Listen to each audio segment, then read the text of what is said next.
Hello and you're welcome to Business Highlights on Trust TV. On the show, we take a look at business developments for the week, as well as take a look at major policy decisions and how they affect the average Nigerian out there. My name is Chamun Dabeng and I'll be your host. Let's talk numbers. Now, in a shocking turn of events, the National Economic Council has decided that Nigeria is not ready for fuel subsidy removal and has made the decision to suspend it. We'll be getting into that right after the break. Now, as part of efforts to support Africa's goal of strengthening... Now, looking at the activity chart, as you can see right here, a total volume of 130... Created a Boko Haram crisis that at that time was restricted to Yobe. How secured are they? You can see security men with blood. This is the road leading up to the... Already, if you look at English squad, you are looking at EPL, you are looking at their names. You are not looking at...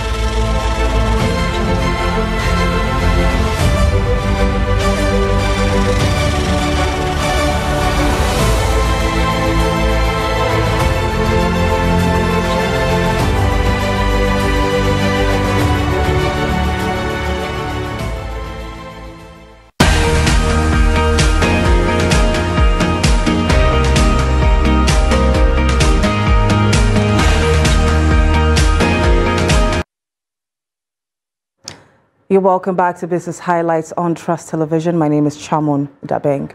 Now, fuel subsidy has remained one of the most highly debated policies in Nigeria, with back and forth arguments as to when or why it should or shouldn't be removed. Now, it can be recalled that the federal government had made plans to finally put an end to fuel subsidy. However, the NEC has decided that it's not the right time for the country to suspend subsidy removal.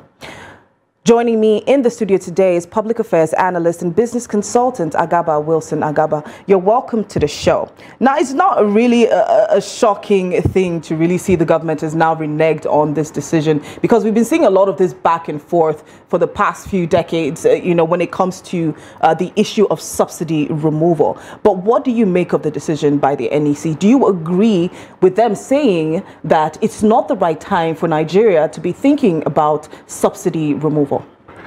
You see, the question is, what is your definition of the right time? Because we have had this conversation over and over again.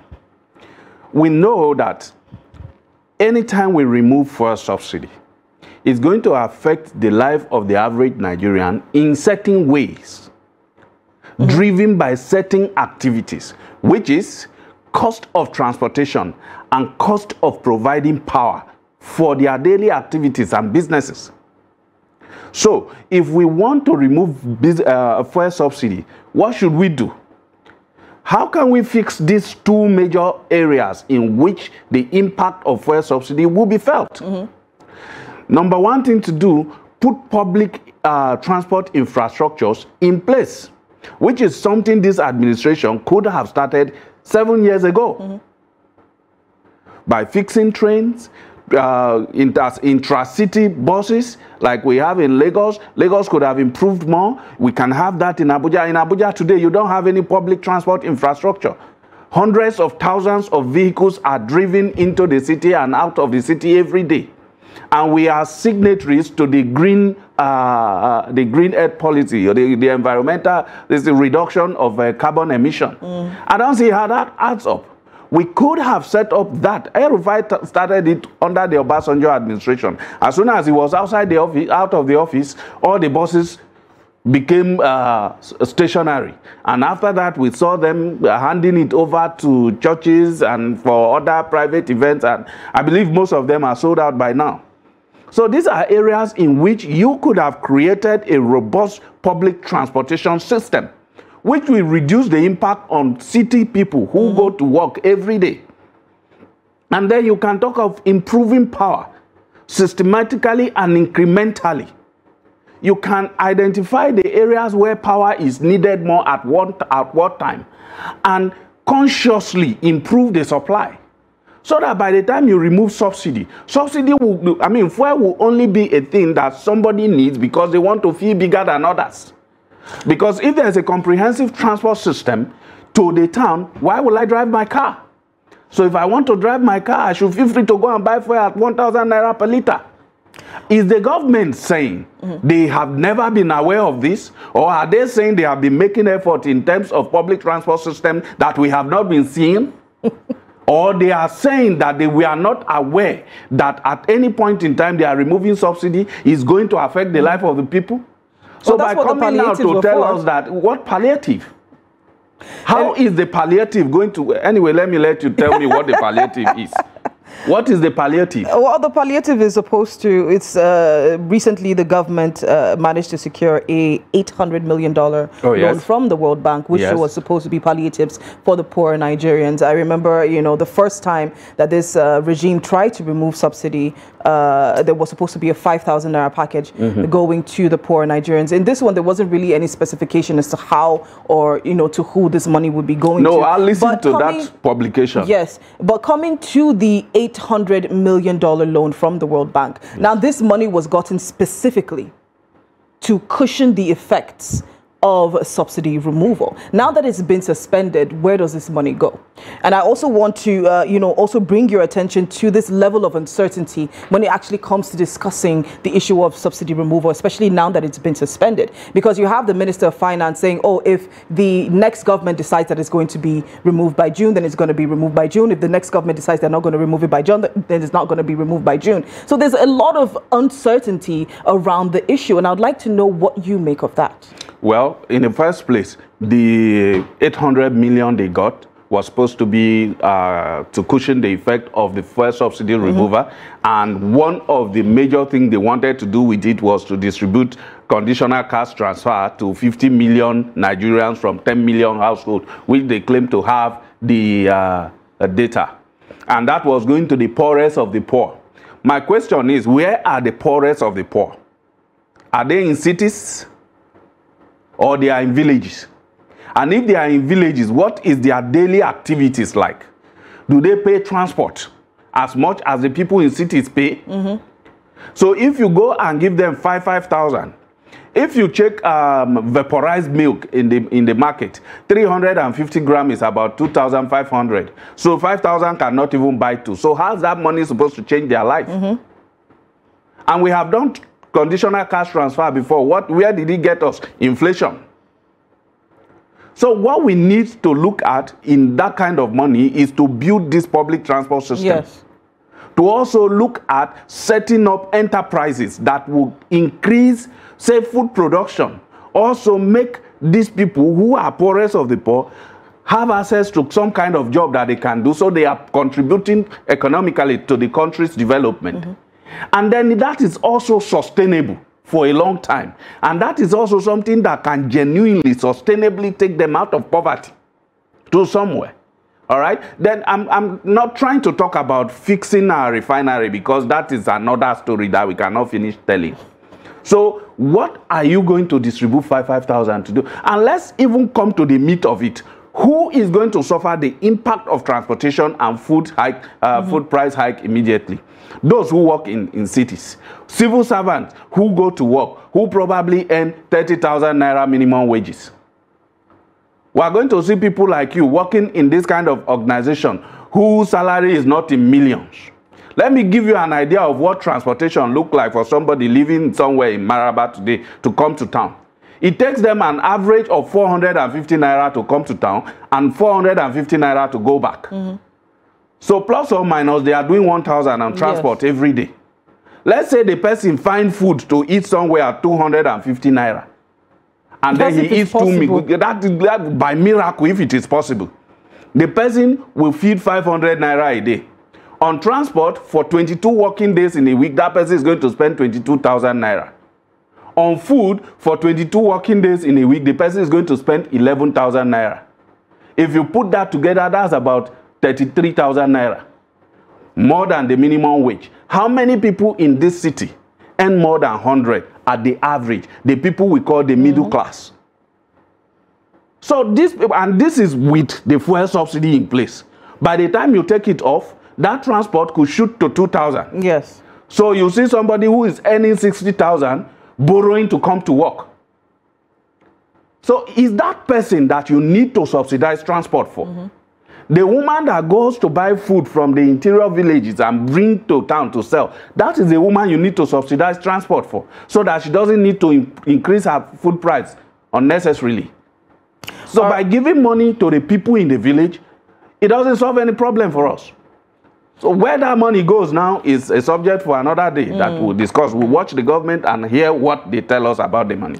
All right, so thank you very much for actually bringing out these calculations and actually breaking it down. That's the life of the average Nigerian out there and what they're probably spending. But let's take a look at, you know, some other calculations. Now, the subsidy, the budget was provided for, ends in June, basically. Yes, yes. So we have about 3 trillion naira, which was actually placed for, you know, subsidy budget. And then already, now that they've suspended it, that means we now have to go back and revisit the same budget. Now, remember that we have a 10 trillion naira deficit. Yes. We have, you know, we have the Ways and Means debt that's also sitting there, which is about, you know, 30 trillion naira. And then taking a look at our public debt stock itself. Now, what happens at this point? Where would we eventually find ourselves? How do we now finance subsidy up until when the next regime decides to remove it? Let me quickly throw in that your statistic again, that 96.2% of our revenue is already used for debt servicing.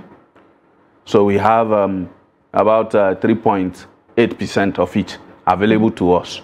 Question is, can 3.8% take care of what we're about to take on now? So when I ask the question, when is the right time to remove subsidy? This is what I'm saying.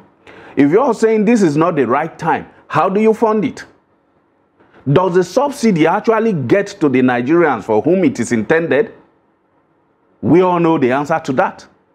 We have not been able to peg the actual figure that we consume every day for PMS. How then do we pay subsidy? How is subsidy transparent? If we are in the service of the people, we should learn to bring transparency into governance. We should at least think that there are people among the people that we govern that are not completely clueless. If we bring sincerity of purpose to what we do, we won't be here discussing all of this issue again. We have other countries that have petroleum like ours, and they are doing very well. Look at Saudi Arabia, look at Qatar, look at some other countries. They are doing very well because there's sincerity of purpose. So to say that this is not the right time to remove subsidy, yes, we don't want to suffer that bad effect.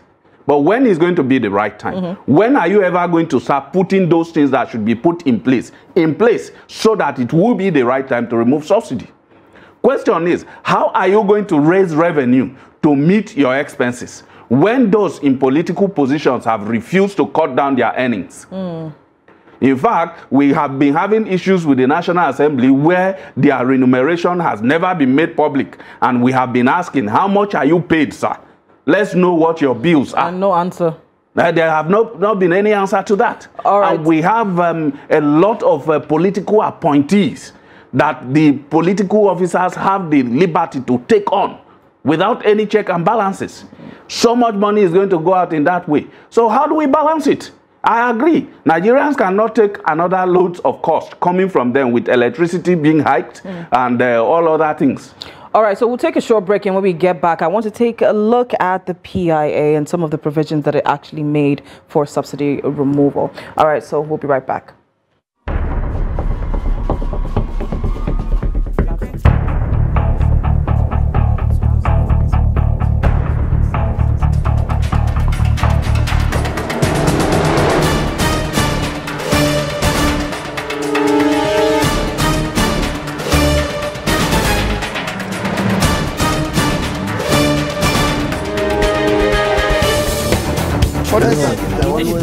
That's great.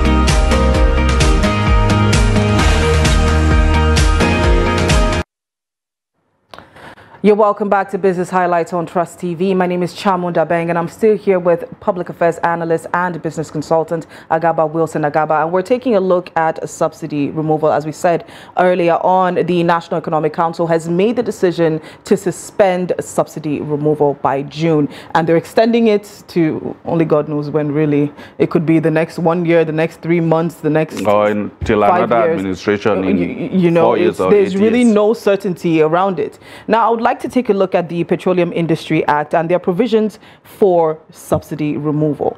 Now, this gave about 18 months. We're currently in the 13th month and getting very close to that mark, and we're still here debating. Let me, know what you actually think about this. Or is there some sort of confusion as to what we're supposed to be doing and the plans that we're actually supposed to be making beyond palliatives? See, the truth is that for a long time, I haven't seen sincerity of purpose, conscious drive towards achievement of goals on the part of our government. For a long time, we pushed for the signing into law what we now call the Petroleum Industry Act, when it was the Petroleum Industry Bill. And then it took time for us to prune it down, do some specifics so that some aspect of it can be signed into law. When we were preparing this bill, did we not understand what we set out that the bill should do? I'll tell you, we did. So when we wanted the bill to be passed into law, did we not have a program in place to help the bill be activated truly? If we don't have that, then I will say we are not serious. If we had that and we have not implemented it, then I will say we are deliberately sabotaging ourselves. So, if the bill has stated subsidy has to be removed, because what the bill did was to make NNPC and its affiliate and subsidiary a commercial company, no longer a social company, whose first interest is to ensure that the life of the people is better. We have changed it to something that is going to make profit. And it cannot make profit if it keeps subsidizing. So we ought to have put a mechanism and strategy in place to ensure that all of these things can be implemented. Where is the report on what we have put in place and how far we have gotten with that? For us to say we are not ready, it means we didn't even start implementing any processes that will help us fully actualize the PIA. We are 13 months into it. We are saying we are not ripe for subsidy removal. Are we setting aside the PIA? Are we going to go back to the National Assembly to do a new law to set it aside? What does this move right now by the NEC mean for the next administration, the incoming administration? Because at this point, they've reneged on this decision. Yes. Meaning that they are the ones that have to come in and actually deal with this issue.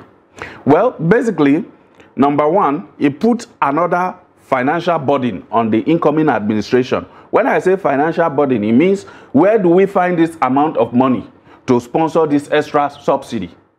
That's on the one side. On the other side, he put the new administration in a very stringent position between the law and what they think is right. The law says after 18 months, there should be no subsidy. So are you going to recoil a new name and have a new program of subsidy that is detached from the Petroleum Industry Act?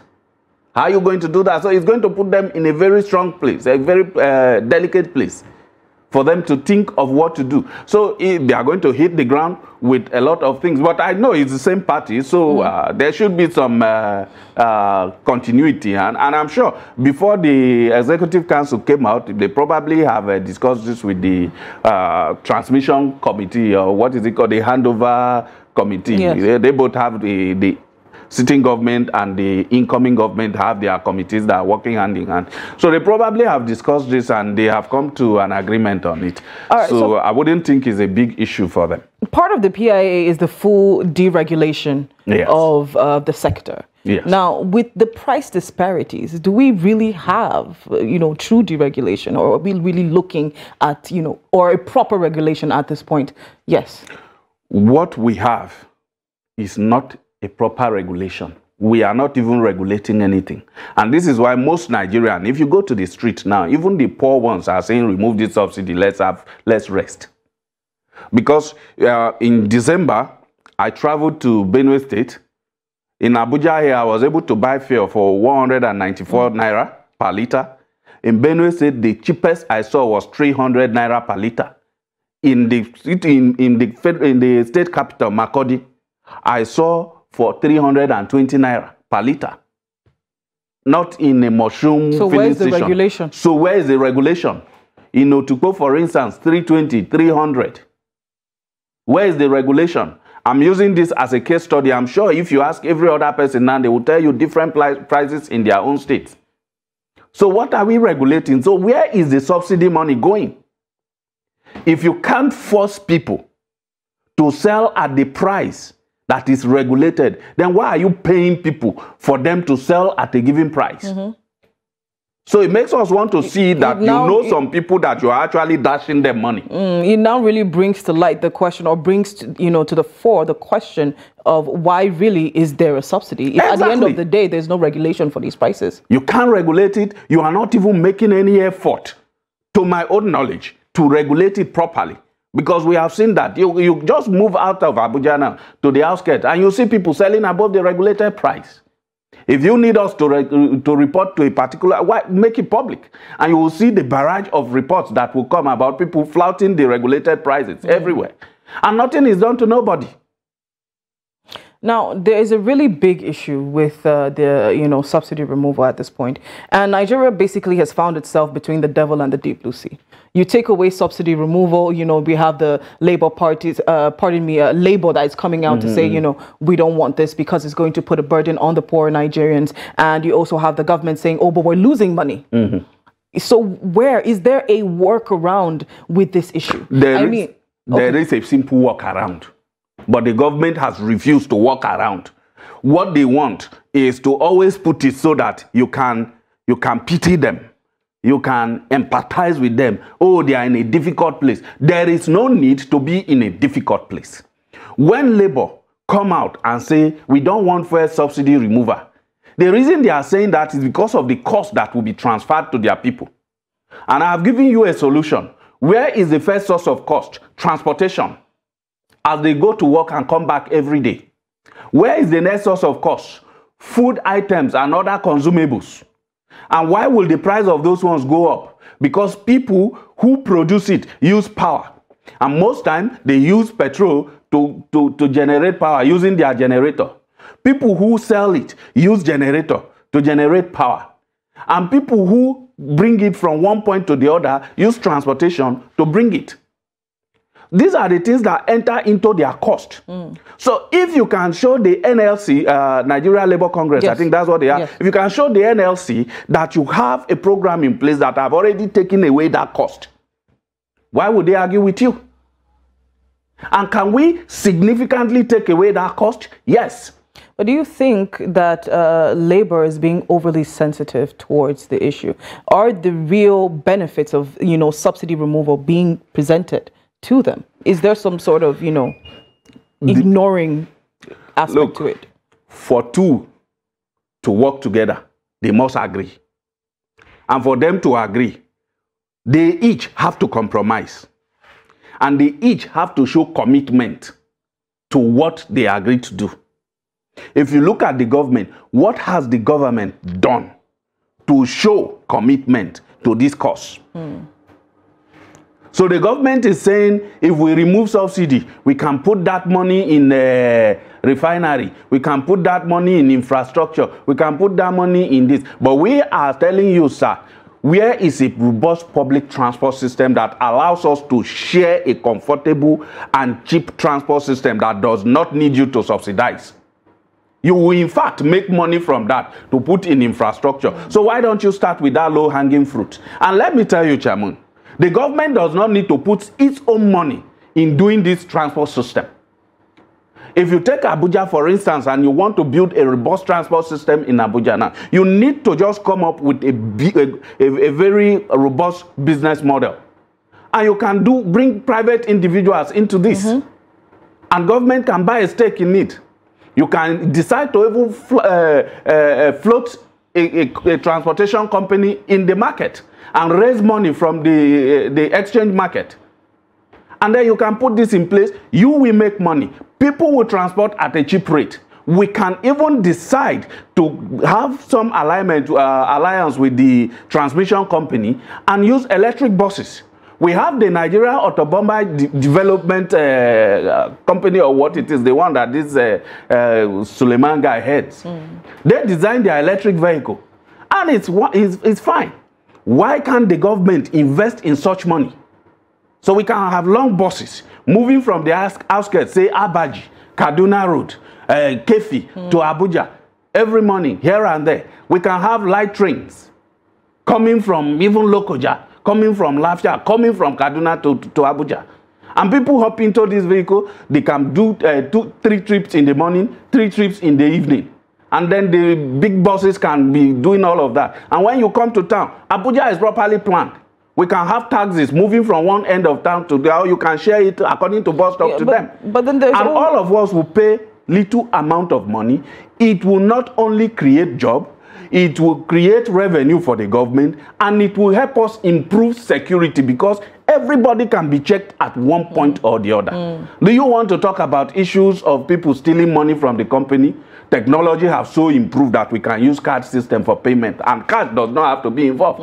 All we need to do is to look out for solutions. There are people willing to give you the solution for free. Are you willing to listen?